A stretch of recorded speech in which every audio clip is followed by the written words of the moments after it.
금요일에 따끈따끈한 법정 신장기업 김과장 김준호 변호사 장현미 변호사 오셨습니다. 안녕하세요. 네, 안녕하세요. 네. 연휴 보내고 났더니 코로나 상황이 장난이 너무 아닙니다. 안 좋죠. 네. 예. 방송국에서도요. 어느 방송국 몇 층에 한꺼번에 날랐다 이런 얘기들도 막 나오고요. 정말 항상 긴장하고 다녀야 되고. 예. 저도 동선이 집, 사무실, 방송국 딱 3개밖에 없습니다. 원래 그러시지 않으셨나요? 네. 아니 근데 더욱더 심해졌어요. 더욱더. 어디 딴 데로 안 갑니다. 정말 불가피한 약속 아니면 점심 약속도 안 잡아요. 혼자 가서 먹고 옵니다. 저도 그런 편입니다. 네.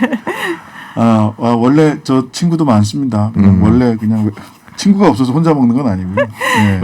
사실 오늘 저희 김 과장 최대한 짧게 하고 네. 뒤에 그 이정선 선생님 기다리는 지금 청취자분들이 많기 때문에 맞아요. 네. 사실은 우리 MC 분께서도 그런 생각 가지고 있을 텐데 김 과장 이거 오늘 좀 제껴도 되지 않나 이런 그동안 그 많은 분들이 나왔지만 그동안 중에 네. 거의 최고 빅네임 나오시는 것 같은데. 이정선 선생님이 네. 1950년생이세요. 그러세요? 네, 근데도 현역으로 계시고 이정선 선생님 그 기타 이정선의 기타 교실 저도 기타 배울 때 그 예. 이정선의 기타 교실 가지고 배웠습니다. 안 그래도 연습하시는데도 그 포스가 대기실에서 대단하시더라고요. 저는 친데레하게 해서 인사도 못하고 그냥 가만히 옆에 뵙고 네, 있었어요. 자 그러면 빨리 가겠습니다. 네, 빨리 가겠습니다.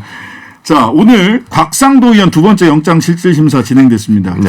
뭐 2시 되기 전에 끝났다고 하던데 네. 빨리 끝나면 이거 기각 아니냐 보통은 그렇게 생각을 그럴 수 하는데 있죠. 결과는 뭐 저녁 늦게 나오려나요? 지난번에는 생각보다 빨리 나왔어요. 네. 맞습니다. 그때 기각됐을 때 그랬죠. 예, 기각됐을 때 방송 시작하기 전에 안 나올 거다 했는데 방송 시작 전에 나왔어요. 그게 기억이 납니다. 저도. 예. 그럼 이번에는 어떻게 될지 전망을 좀 해보려면요. 네네. 일단 1차 때 기각이 됐을 때 검찰이 적시했던 범죄 명은 알선수재였어요. 왜냐하면 이 대가 관계를 입증하지 못했기 때문에 뇌물죄로 의유를 못했고 그렇다면 이 화천대유 컨소시엄과 관련해서 하나은행이 빠져나가려고 하는 것을 곽상도 의원이 돈을 받고 막아줬다라는 혐의를 적용을 했는데 그렇다면 이 청탁과 알선 행위가 언제 어디서 어떤 내용으로 있었느냐가 상당히 치밀하게 들어갔어야 되는데 이게 약간 공백으로 남은 상태였습니다. 네네. 그 당시에 수사까지가. 네. 그래서 이 부분을 지적하면서 아무래도 범죄 소명과 관련해서 법원이 검찰 손을 들어주지 못했고 영장은 기각이 됐고 그것이 지난해 12월 상황인데 과연 영장을 다시 재청구할 거냐 안 할 거냐 그냥 불구속 기소를 할 거냐 안 할 거냐라고 했는데 전격적으로 2차 영장을 청구를 했고 이때 달라진 것은 뇌물 혐의가 추가가 됩니다. 네. 그러면서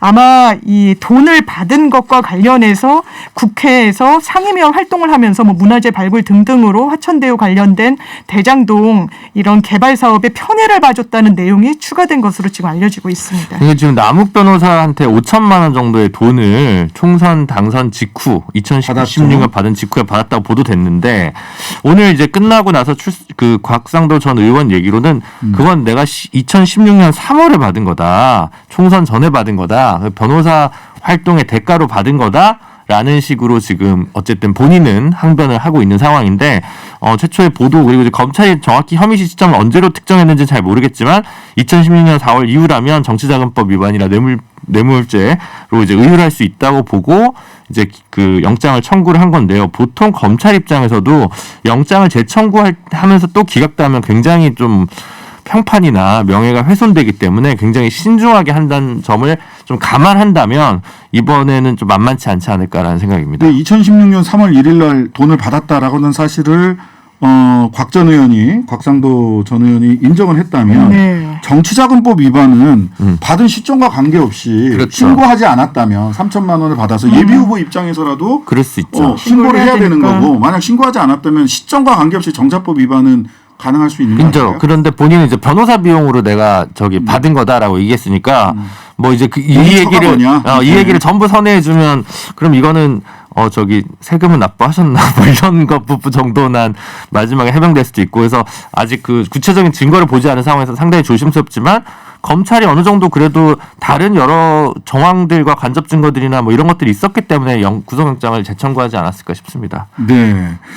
자, 오늘 그 영장 심사 결과 주목되는 이유가 법정에서 대가성이 뭐 일단 범죄 소명되고 뭐 등등등 이렇게 나오면 이거 뇌물죄. 그럴 수 있죠. 네, 대가성 소명되고 그러면은 50억 클럽 네. 연결되는 거 아닌가요? 그렇죠. 그렇죠. 그리고 지금 이제 추가로 받았다고 남욱 변호사한테 받았다는 그 돈과 관련해서 받은 시점이 지금 계속 거론되지만 2016년 3월 1일은 총선 거의 직전이에요. 그런데 맞아요. 본인이 변호사 업무를 수행해주고 변호사 보수 쪽으로 받았다라고 주장을 하려면 실제로 그런 위임장을 넣고 어떤 업무를 받는지 그리고 거기에 대해서 그러면 업무 비용으로 처리를 했는지 아마 이런 증빙을 과연 냈을까라는 의문이 좀 드는 측면이 있고 이게 시기상 왜냐하면 선거를 치르느라 굉장히 바쁜 시기인데 변호사 업무를 보면서 뭔가 수임료 명목으로 받았다 좀 믿기 어려운 측면이 있고 그렇죠. 예, 알선 수재와 관련해서도 사실 그 구멍 아까 말씀드렸던 언제 어디서 어떤 내용으로 알선 청탁을 했는지 왜냐하면 영장이 기각된 이후에 그 관련 하나은행 관계자들을 많이 소환해서 또 검찰이 조사를 맞아요. 했습니다. 지난번에 12월 1일 날 영장 청구돼서 기각되기 전에는 하나은행 관련해서 맞아요. 조사를 제대로 못했어요. 네. 맞습니다. 안 해도 된다고 생각을 했는지 모르겠는데 좀 굉장히 허술한 조사였다라는 생각이 맞습니다. 들거든요. 알선 수재의 대상이 하나은행이었는데 하나은행에 대한 압수수색이나 조사가 없었어요. 근데 네. 그 2개월 동안 2개월 남짓이죠. 한 3개월 동안에 하나은행에 대한 조사가 추가됐다라는 네, 점. 맞습니다. 이게 좀 지난번과는 좀 다른 점으로 보이긴 합니다. 다만 이제 50억에 대한 해명을 더 검찰이 공을 많이 들였다고 합니다. 오늘 신문 기일에서. 근데 네. 50억 부분은 정확히 제대로 해명 안 되고 5천만 원 어느 정도 뚜렷이 해명이 되더라도 소명을 하더라도 네. 액수가 다소 적어서 구속 사유까지는 필요하냐에 대한 고민을 5천만 원. 5천만 원에 대해서는 좀 적지 않냐라고 생각해서 재판부에서 그것과 가지고 고민을 좀 할 수도 있습니다. 네, 50억에 대한 이게 지금 보이는 건 5천만 원이지만 네. 실제로는 50억이 빙산의 일각이고 네. 빙산의 일각 두 개가 연결돼 있다라고 볼 건지 5천만 원이 100분의 1밖에 안 되네.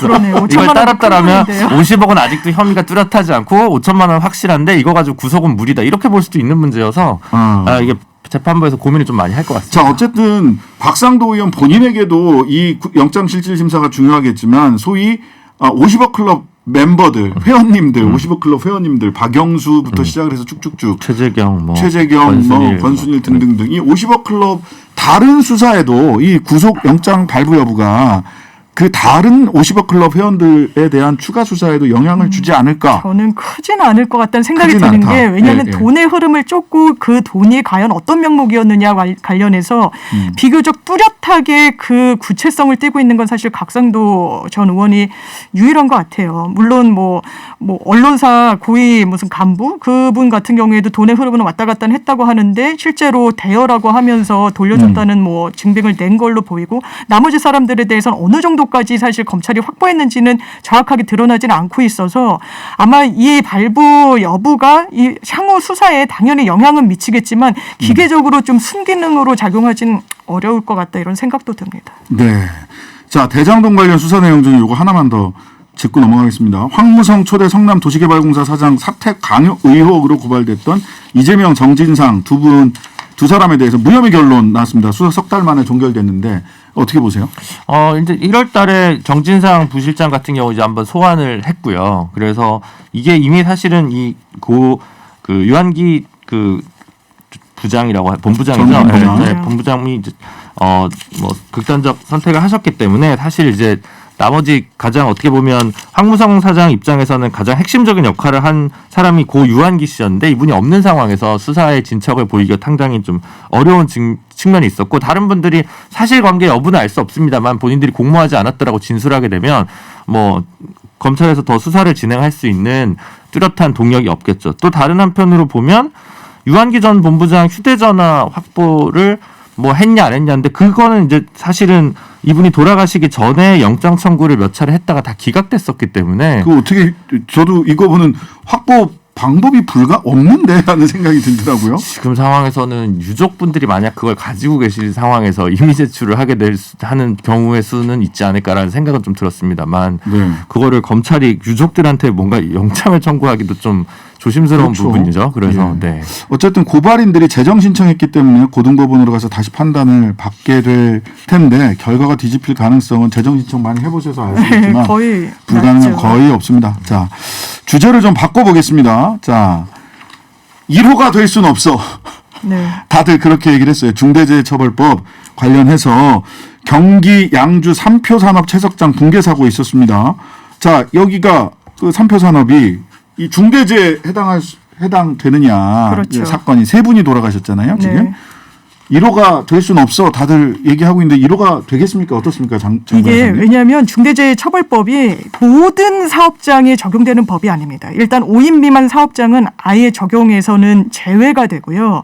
또 유예기간으로 2024년도까지는 50인 이상의 상시 근로자를 갖고 있는 기업에 적용이 되기 때문에 처음에 이 사고가 발생했을 때 이 해당 업체가 과연 50인 이상의 사업장이냐 아니냐 이 부분부터 따져봤어야 되는데 삼표 산업은 해당 요건에는 해당합니다. 네. 그래서 중대재해처벌법의 어떤 대상 기업에는 해당되고 오늘 추가로 이 살펴봤더니 안전관리가 제대로 지켜졌나 이 부분과 관련해서 아마 그 관련해서 근로를 하셨던 분들 말로는 가장 기본적으로 구비됐어야 되는 안전장치도 좀 안 됐다. 뭐 이런 네네. 취지의 좀 진술들을 하고 계시는 것 같아요. 그래서 그 사실관계를 현재 합동 현장 감식반에서 진행을 하고 있는 그런 상황이라고 합니다. 네. 그 일단 요건이 된다는 거죠. 김준호 변호사님 어떠세요? 네, 그렇죠. 중대재해라는 건 이제 한 명 이상만 돌아가시더라도 아니면 동일한 유형으로 6개월 이상 그 치료를 받아야 되는 분이 2분 이상 있거나 뭐 이런 요건들이면 일단 중대산업재해가 될 수가 있습니다. 그래서 이 경우에 이제 사업주나 경영 책임자 등이 기본적인 안전 및 보건 확보 의무 조치를 했느냐 안 했느냐. 네. 그러니까 사고가 났다고 해서 바로 처벌받는 게 아니라 최소한의 어떤 인과관계가 있어야 되지 않겠습니까? 그래서 그 중대재해 기업처벌법에 이제 4조에 나와 있는 각종 4가지 유형의 조치들이 있어요. 그래서 안전보건관계 법령에 따른 의무를 다 이행했냐, 안전보건관리 체제를 구축했냐, 뭐 재해 발생 시 그에 대한 대책 수립이나 이행에 관한 조직을 갖추고 있느냐. 근데 대부분의 어느 정도 일정한 규모가 있는 기업들은 체계 자체는 형식적으로라도 이 법 시행을 앞두고 많이들 정비를 했을 거라고 보여집니다. 문제는 현실에서 실제로 안전보건 조치를 실제로 다 하면서 업무를 집행했는지 원래 있던 뭐 각종 업무 가이드나 이거에 따라서 작업이 이루어졌는지를 증명하거나 밝혀내야 이제 이게 처벌이 과연 경영 뭐 사업주나 경영 책임자한테까지 미치는지 안 미치는지가 좀 판별이 되지 않을까 싶습니다. 그 재해를 입은 숫자 3분, 그 다음에 상시 근로자가 930명이네요. 삼표 산업이. 그렇습니다. 그러니까 50인 이상 사업장이기 때문에 이런 외형적 요건은 맞아요. 네. 그 해당이 돼요. 그런데 지금 김 변호사님 말씀하신 대로 실제로 과실이 있었느냐, 의무를 다하지 맞습니다. 않은 지점이 있느냐, 네, 그렇죠. 라는 게 하나가 있고요. 그 다음에 삼표그룹은 지금 언론에 나온 걸 보면 중대재해법 시행 전 150억 원을 들여 안전관리 전담 조직을 신설하기도 했다고 합니다. 문제는 자 그러면은 인과관계가 있다, 과실이 있다라고 네. 했을 때 네. 처벌 수위가 어떻게 되죠? 이게 처벌 수위가 항상 좀 논란이 됐던 것의 핵심이죠. 제가 무슨 한 법인의 회의에 참석했을 때도 이 중대재해처벌법을 거론하시면서 이거 완전 CEO 전과자 만드는 법 아니냐 이렇게 물어보시더라고요. 근데 그렇진 않습니다. 왜냐하면 단순히 사망사고 어떤 이런 사고가 발생해서 처벌을 하는 개념이 아니라 중대재해처벌법을 보면 관련한 인력과 예산을 제대로 구비를 해서 안전에 만전을 기했으면 처벌을 하지 않는 그런 법률이기 때문에 네. 이 점은 그냥 유념하시는 게 좋을 것 같고 다만 이게 위배라고 이 수사 결과 드러나게 된다면 이 양형 기준이 낮지는 않습니다.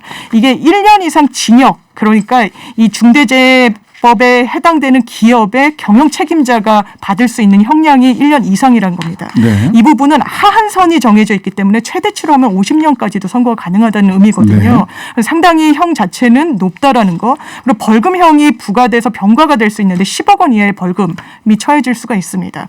그리고 이 어떤 개인 CEO뿐만 아니라 법인 그 자체에 대해서도 양벌 규정을 갖고 있어서 50억 원 이하의 네, 벌금 벌금. 선고도 가능합니다. 자 문제는 소위 사업주나 경영 책임자에게 형사 책임을 묻는 거잖아요. 지금 1년 이상의 징역이나 10억 원 이하의 벌금을 법인뿐만 아니라 법인은 50억 원 이하의 맞습니다. 벌금이니까 1년 이상의 징역을 갈 수 있는 네. 대상자가 사업주 또는 경영 책임자란 말이에요.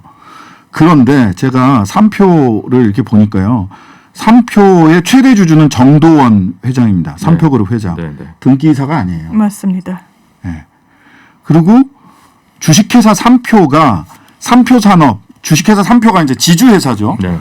3표 산업, 이번에 사고 일어난 3표 산업의 주식을 98.25% 가지고 있어요. 전적으로 지배하고 있는 거죠. 그런데 이제 주식회사 3표의 그 지배 구조를 보니까 정도원 씨, 그 다음에 정대현 아들이라고 하는데 두 사람 거 합치니까 77%가 또 넘어요. 근데 정도원 회장은 등기이사가 아니에요. 경영 책임자가 아니죠. 법적 책임에서는 면책이 되는 거죠. 네. 이 부분이 가장 큰 문제로 보입니다. 현재 법 체계상으로는 그 부분 좀 어떻게 선례가 남고 사법부가 어떻게 해석할지는 모르겠지만 단순 오너는 대표이사와 달리 좀 책임을 회피할 수 있는 가능성이 좀 있습니다. 그러니까 네. 기존의 산안법 체계와 이 법의 차이가 있다면 산안법은 거의 산업안전보건법. 산업안전보건법은 현장 책임자, 관리소장 정도 수준으로 이 책임이 이렇게 책임 범위가 정해지고 대표이사까지 책임이 안 갔다고 한다면 네. 이제 바뀐 법에서는 뭐 최고 안전관리 책임자나 대표이사한테까지 이게 징역 규정이 이제 처벌 범위가 넓어지는 건데 단순 오너인 경우에 물론 이제 실질적으로 한국 기업 문화상 엄청난 지배력이나 사용자로서의 지위를 인정받겠지만 그분들까지 처벌을 직접적으로 바로 하기에는 좀 어려운 부분이 있습니다. 여기가 그 사각지대입니다. 그 광주 아이파크 화정 아이파크 여기도 HDC 현대산업개발의 정몽규 회장이 현대산업개발은 회장직에서 물러났어요. 하지만 지주회사 회장. 맞아요. 그래서 꼼수란 비판이 나왔어요. 지주회장으로 갔어요. 즉 대주주이거나 지주회사로 가면서 실질적으로 경영 책임을 지지만 형식상 그 법인의 그 회사의 대표이사나 경영 책임자가 아닌 경우 그러니까 이렇게 되면 그 말하자면 이걸 대비한 경영 책임자들을 바지사장 세우듯이 세울 수도 있다. 그러니까요. 그런 일들이 현실에서 또 벌어지고 있다. 상법에서도 그런 걸 책임지게 하도록 이제 많은 제도가 생겼는데 이쪽 중대재해기업처벌보다 향후에는 그렇게 좀 법이 확대될 수밖에 없지 않을까 싶습니다. 네, 김과장 오늘은 여기까지 하겠습니다. 김진우 변호사, 장현미 변호사 다음 주에 뵐게요. 고맙습니다. 감사합니다. 네, 감사합니다.